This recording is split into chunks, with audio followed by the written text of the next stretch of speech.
Homogeneous linear differential equation समघाती रैखिक अवकल समीकरण पर इतने क्वेश्चन मैं डिस्कस करना चाहता हूँ। क्या है? X square d two y upon d s two minus 4x d y upon d s plus 6y is equal to x square d two y upon d s two minus 3s d y upon d s plus 4y is equal to 2x square d two y upon d s two plus 7s d y upon d s plus 5y is equal to s की power 5 x square d two y upon d s two plus 5s d y upon d s plus 4y is equal to s की power 4 x square d two y upon d s two minus 4s d y upon d s plus 6y is equal to s की power 5 x square d two y upon d s two plus 7s d y upon d s plus 13y is equal to log x square d two y upon d s two plus 5s d y upon d s plus 4y is equal to s log x square d two y upon d s two minus s d y upon d s minus 3y is equal to s square log x square d two y upon d s two minus s d y upon d s plus y is equal to 2 log s। तो homogeneous linear differential equation पर इतने question discuss करना चाहते हैं और 4-6 और question बताएंगे। उनमें से ये क्वेश्चन हम बता चुके हैं लास्ट लेक्चर में। अब ये क्वेश्चन से शुरुआत सेकंड क्वेश्चन से शुरू करते हैं कि x square d two y upon d s two, इनको अब बाकी मैं मिटा देता हूँ और देखते हैं सेकंड नंबर क्वेश्चन का सलूशन। ठीक है, तो सेकंड नंबर को लिखते हैं। क्या है differential equation? X given differential given homogeneous linear differential equation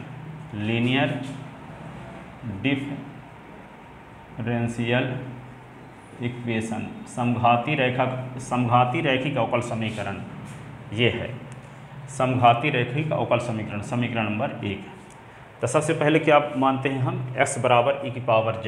let x बराबर क्या मानते हैं? e की पावर z सब क्वेश्चन में है ना।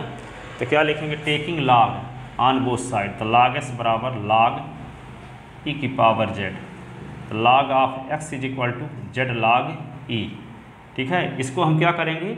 Linear differential equation with constant coefficient में बदलेंगे। यहाँ कांस्टेंट कोफिशिएंट नहीं है, वेरिएबल कोफिशिएंट है। यहाँ देखो x है, x स्क्वायर है, s है। ठीक है, तो यहाँ कांस्टेंट नंबर आ जाए कोफिशिएंट डेरिवेटिव का, ऐसी हमारी कोशिश रहेगी। तो इसके लिए क्या करना पड़ता है? s बराबर e की पावर z। तो log s बराबर log e की पावर z। तो log s बराबर z log e। तो log x बराबर क्या होगा? z। log e की वैल्यू 1 होती है, तो z बराबर क्या होगा? log x है। तो d z upon d s is equal to क्या होगा? log s का अवकलन 1 अपान एस एस के रिस्पेक्ट है। फिर अब क्या करेंगे हम? इसको बदलेंगे किस में? इसको बदलेंगे किस में? इसमें बदलेंगे D y upon d S को बदलेंगे। तो D y upon d S को क्या लिख सकते हैं? D y upon d z और D z upon d x. और D z upon d s की वैल्यू क्या निकाल चुके हो? तो D y upon d s, और यहाँ वैल्यू रख दो इसकी।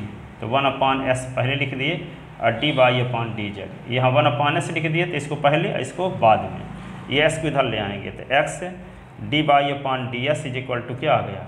D y upon d z. तो डी अपान डी जेड और ये वाई, और डी अपान डी जेड को डी लिख लेते हैं, तो डी वाई ये आ गया। जहाँ डी के स्थान पर where d is equal to क्या लिखेंगे? डी अपान डी जेड को डी लिखे हैं। ठीक है, डी अपान डी जेड को डी लिखे हैं। ठीक है, अब हम क्या करेंगे? इसको अब इसकी निकालेंगे d two y upon d s two की वैल्यू। तो क्या लिखेंगे इसको? डी अपान डी एस और d y upon d s. ठीक है, तो डी अपान डी एक्स और डी अपान डी एस की वैल्यू यहाँ से निकाल लो। यहाँ पे d upon d x is equal to d upon d s is equal to क्या होगा? 1 upon s d upon d Z. दोनों साइड का बाई हटा दिए तो डिफरेंशियल ऑपरेटर आ गया। तो डी अपान डी एस के स्थान पे क्या लिख देंगे? 1 upon s d upon d z. और d y upon d s की वैल्यू क्या है? 1 upon s D y upon d Z. ठीक है, 1 अपान एक्स और d y upon d z ऐसे। अब इसको क्या लिखेंगे? 1 अपान एस रहने दो, जेड के रिस्पेक्ट डिफरेंशियल करेंगे तो 1 अपान एस इंटू इसका डिफरेंशियल, तो D two y upon d z to. फिर D y upon d Z into 1 upon S का डिफरेंशियल होता है minus 1 upon x square, I S का फिर से जेड के रिस्पेक्ट, तो D s upon d z ऐसे।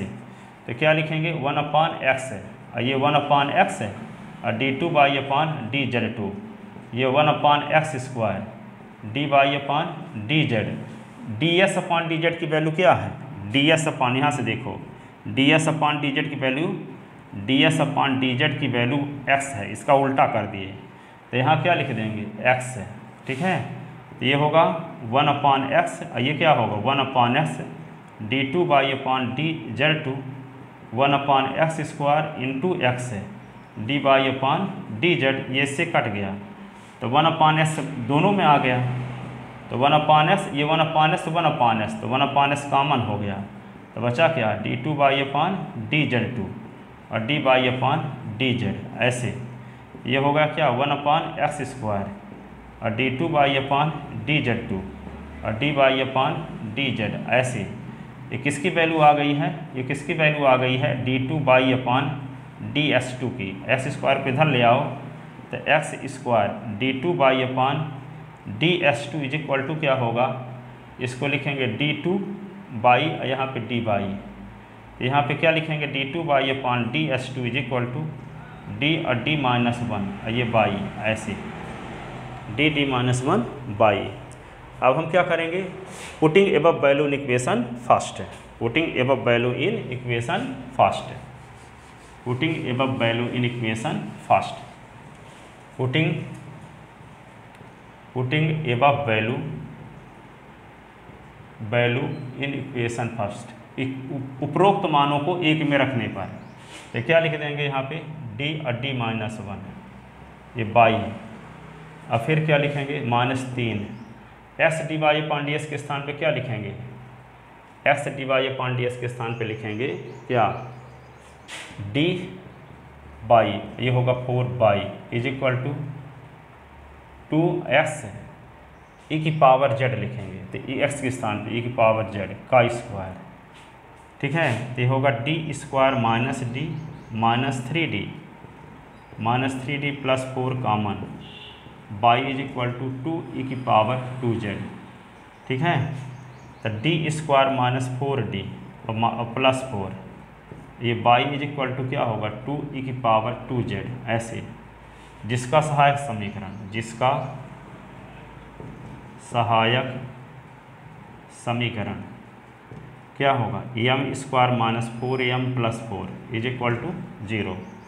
तो ये क्या होगा एम माइनस 2 का whole square is equal to 0, तो m minus 2 m minus 2 is equal to 0, तो एम इज इक्वल टू 2 और 2 दो रिपीट मूल आ गए तो कॉम्प्लीमेंट्री फंक्शन c1 ई की पावर 2z और c2 ई की power 2z, no repeat value है ना, तो कॉम्प्लीमेंट्री फंक्शन ये होगा c1 प्लस c2 z और ई की पावर 2z। ऐसे तो complementary function c1 plus c2 z के स्थान पे log s, और ये क्या होगा ई की पावर z, तो log ई की पावर z तो x है, तो ई की पावर z का स्क्वायर कर दो तो ई की पावर z x है, तो ये होगा x स्क्वायर।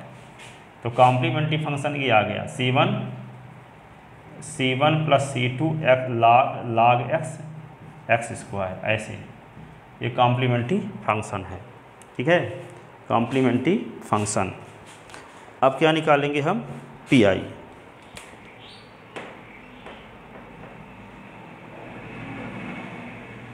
अब क्या निकालेंगे पी.आई, तो पी.आई निकालेंगे तो क्या होगा, देखो पी.आई निकालते हैं इसका पर्टिकुलर इंटीग्रल,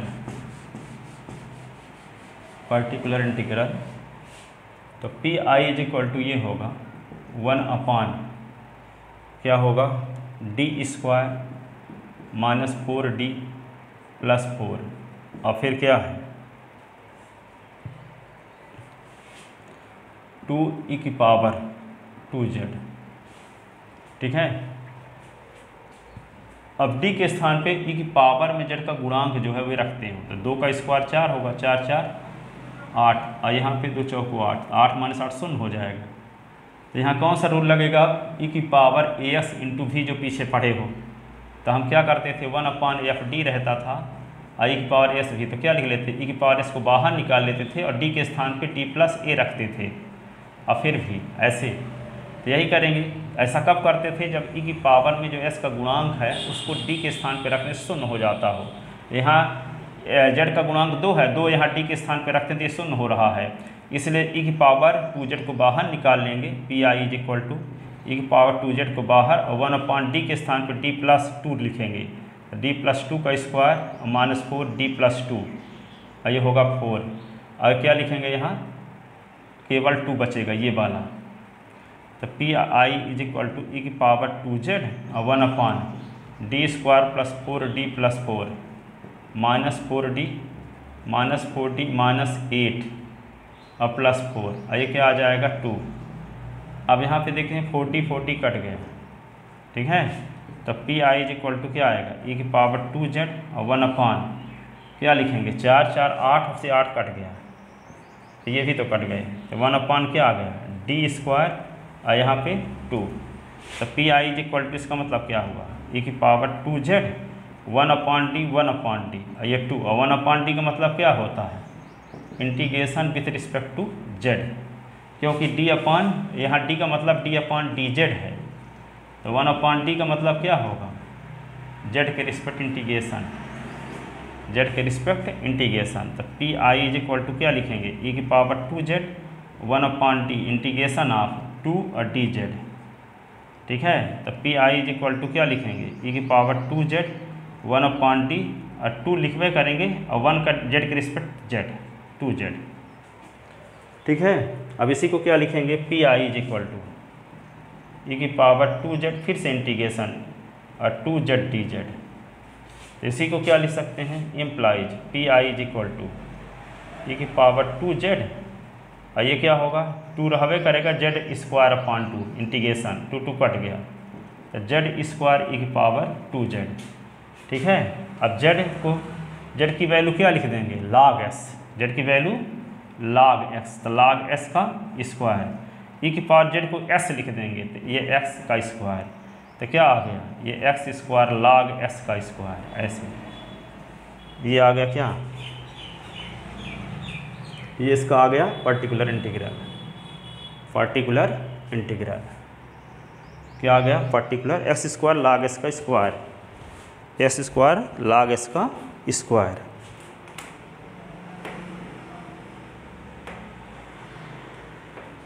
ठीक है ना। अब क्या निकालते हैं, रिक्वायर्ड सलूशन। तो रिक्वायर्ड सलूशन क्या लिखेंगे, y is equal to complementary function plus particular integral. So required solution, so required solution अभीष्ट हल y is equal to complementary function plus particular integral. तो y is equal to complementary function क्या है, c1 plus c2 log x और ये होगा x²,